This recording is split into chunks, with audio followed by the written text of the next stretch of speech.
नमस्कार दोस्तों, आज की हमारी कथा है धर्मराज जी महाराज की, जो सिखाती है कि सच्चा पुण्य वही है जो श्रद्धा से किया जाए। पुराने समय की बात है, एक गांव में एक बुढ़िया रहती थी। वो रोज पूजा पाठ करती, व्रत रखती और सच्चे मन से भगवान को भजती थी। एक दिन यमदूत भगवान के आदेश से उसे लेने आए। बुढ़िया बोली, चलो बेटा, जब बुलावा आ गया है तो जाना ही होगा। चलते चलते वे एक गहरी नदी पर पहुंचे। यमदूत बोले, माई, क्या तुमने गोदान किया था? बुढ़िया ने मन में गाय का ध्यान किया, तुरंत गाय प्रकट हो गई। वो गाय की पूंछ पकड़कर नदी पार कर गई। आगे काले कुत्ते आए। बुढ़िया ने याद किया कि उसने कुत्तों को रोटी खिलाई थी। कुत्ते रास्ते से हट गए। फिर कौए सिर पर चोंच मारने लगे। बुढ़िया ने ब्राह्मण की बेटी को तेल लगाया था, कौए उड़ गए। थोड़ा आगे कांटे चुभे। याद आया कि उसने जूते दान किए थे, तो पैरों में चप्पल आ गई और मार्ग साफ हो गया। चित्रगुप्त जी बोले, हे धर्मराज जी, इसने बहुत दान किए हैं, पर आपकी कथा कभी नहीं सुनी। बुढ़िया हाथ जोड़कर बोली, मुझे 7 दिन के लिए धरती पर भेज दीजिए, मैं आपका व्रत और कथा करूंगी।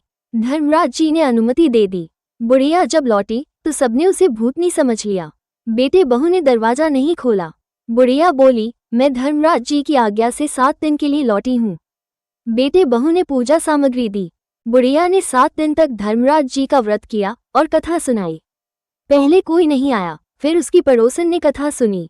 7वें दिन स्वर्ग से धर्मराज जी का विमान उतरा। सब गांव वाले बोले, माई, हमें भी साथ ले चलो। बुढ़िया बोली, मेरी कथा तो केवल पड़ोसन ने सुनी थी, वही जाएगी। फिर सबने विनती की, माई, हमें भी कथा सुना दो। बुढ़िया ने कथा सुनाई और धर्मराज जी ने प्रसन्न होकर पूरे गांव को स्वर्ग में स्थान दे दिया।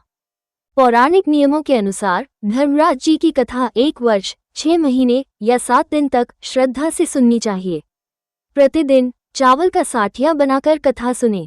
कथा के बाद उद्यापन अवश्य करें, जिसमें दान दे, काठी, छतरी, टोकरी, टोच, साड़ी, ब्लाउज का बेस, चप्पल, बाल्टी, रस्सी, 6 मोती, 6 मूंगे, यमराज जी की लोहे की मूर्ति, लोटे में शक्कर, 5 बर्तन, सोने की धर्मराज मूर्ति, चांदी का चांद साठिया और सोने का सूरज।